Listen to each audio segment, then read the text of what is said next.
Bismillahirrohmanirrohim. Assalamualaikum warahmatullahi wabarakatuh. Hai anak-anakku, selamat berjumpa kembali di pembelajaran Bahasa Indonesia kelas 10 bersama Eis Nengsi SPD. Untuk pertemuan kali ini kita akan membahas mengenai teks eksposisi. Materi yang akan dijelaskan pada teks eksposisi yaitu 1. Tentang pengertian dari teks eksposisi, 2. Tujuan teks eksposisi, 3. Ciri-ciri dari teks eksposisi, 4. Struktur teks eksposisi, 5. Kaidah kebahasaan teks eksposisi. Teks eksposisi adalah teks yang berisi tentang pendapat atau gagasan kita terhadap sesuatu agar pembaca mengetahui informasi yang ingin kita sampaikan. Menurut Kamus Besar Bahasa Indonesia, eksposisi berarti uraian atau paparan yang bertujuan menjelaskan maksud dan tujuan dalam karangan. Menurut Goris Kerap, eksposisi atau pemaparan adalah salah satu jenis teks atau keterampilan bahasa secara efektif yang berusaha untuk menerangkan dan menguraikan suatu pokok pikiran. Kita lanjut kepada tujuan teks eksposisi. Tujuan teks eksposisi untuk memaparkan atau menjelaskan sejelas-jelasnya mengenai sejumlah informasi tertentu kepada pembaca, sehingga dengan membaca teks eksposisi maka pembaca akan mendapatkan pengetahuan secara rinci dari suatu hal atau kejadian. Kita lanjut kepada ciri-ciri teks eksposisi. Ciri-ciri teks eksposisi ada 6. 1. Menggunakan gaya bahasa persuatif atau bersifat mengajak. Di sini kita berusaha mempengaruhi atau meyakinkan pembaca terhadap teks yang kita buat. Ciri yang kedua, bersifat informatif. Ciri yang ketiga, berdasarkan fakta real dari sebuah kejadian, benar-benar ada atau benar-benar terjadi. Ciri yang keempat, memakai bahasa yang baik dan benar sesuai dengan ejaan atau menggunakan bahasa baku. Ciri yang kelima, isi teksnya bersifat netral, objektif atau tidak memihak. Ciri yang keenam, isinya menjawab pertanyaan 5W dan 1H. What? Apa yang terjadi? Who? Siapa yang terlibat dalam peristiwa itu? Why? Mengapa hal ini bisa terjadi? When? Kapan peristiwa itu terjadi? Where? Di mana peristiwa itu terjadi? Dan how? Bagaimana peristiwa itu terjadi?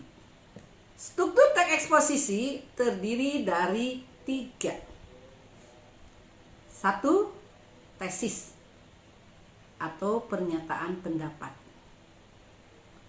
Bagian ini berisi pernyataan pendapat penulis atau disebut juga bagian pembuka, di mana pada bagian ini kita mengenalkan dulu isu yang akan kita sampaikan dengan kondisi nyata saat ini yang akan menunjukkan kepada inti pada teks yang akan kita sampaikan. Struktur yang kedua, argumentasi. Bagian ini merupakan penjelas untuk mendukung tesis yang disampaikan. Argumentasi dapat berupa alasan logis data hasil temuan, fakta-fakta, bahkan pernyataan para ahli.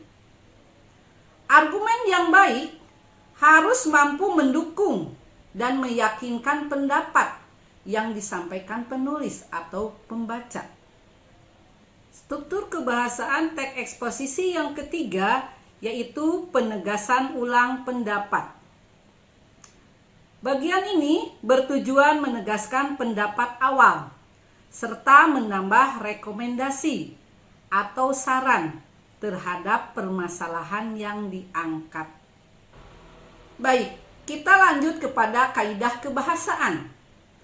Kaidah kebahasaan teks eksposisi yang ke-1 yaitu adanya pronomina atau kata ganti.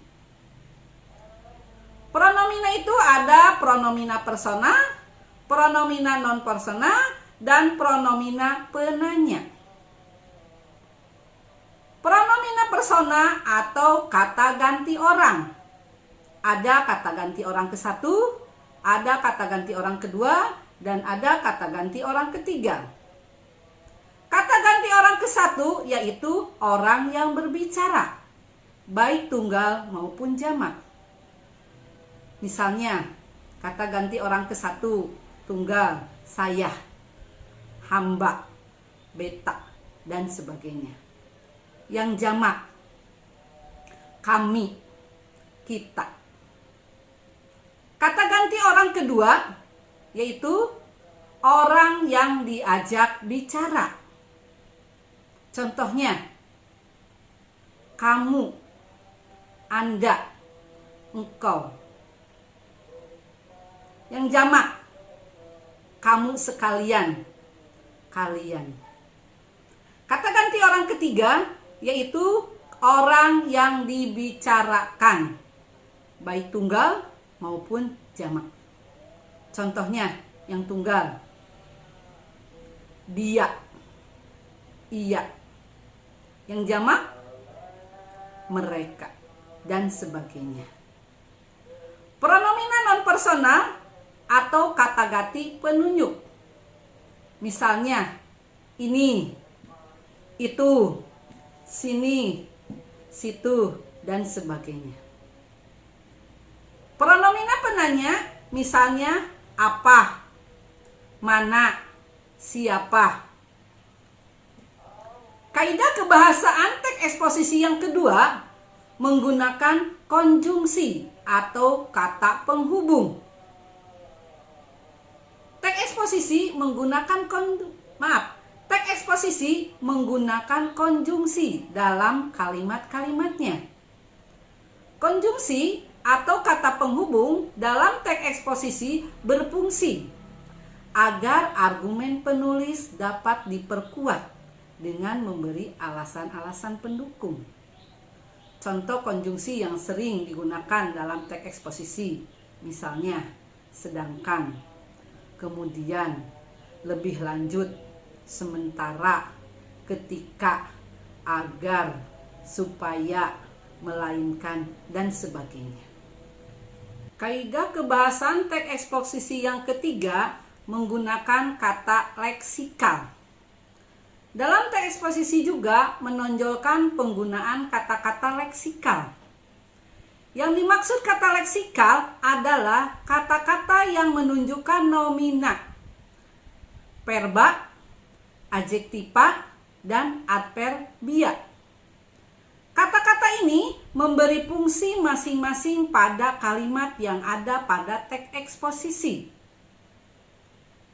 Nomina atau kata benda yaitu kata yang mengacu pada benda, baik yang berupa benda nyata ataupun abstrak. Verba atau kata kerja, kata yang mendukung makna dasar dari sebuah perbuatan, proses atau keadaan, tapi bukan sifat. Adjektiva atau kata sifat yaitu kata yang digunakan untuk menggambarkan sifat atau keadaan orang, benda, atau binatang. Adverbia atau kata keterangan yaitu kata yang melengkapi atau memaparkan informasi berupa keterangan tempat, waktu, suasana, alat, cara, dan lain-lain. Kaidah kebahasaan teks eksposisi yang keempat, menggunakan bahasa yang jelas dan lugas. Poin-poin dan informasi penting disampaikan dalam teks eksposisi dengan kata-kata yang jelas, umum, dan tidak berbelit-belit. Dengan begitu, isi dan informasi dalam teks eksposisi ini akan jadi lebih mudah untuk dipahami oleh para pembaca. Kaidah kebahasaan teks eksposisi yang kelima, menggunakan bahasa baku dan formal. Kata-kata dalam teks eksposisi harus bersifat baku dan sesuai dengan KBBI atau Kamus Besar Bahasa Indonesia. Artinya, kita tidak boleh menggunakan bahasa santai yang tidak formal. Penggunaan bahasa resmi membuat pembaca lebih mudah memahami penjelasan dalam teks eksposisi. Kaidah kebahasaan teks eksposisi yang keenam, penegasan pendapat. Dalam teks ini, umumnya akan disampaikan penegasan pendapat yang berada di bagian penutup teks. Penegasan pendapat ini juga bersifat objektif dan tidak berpihak serta menggunakan ragam dan kalimat ilmiah. Makasih. Wabillahi taufiq wal hidayah. Wassalamualaikum warahmatullahi wabarakatuh. Bye.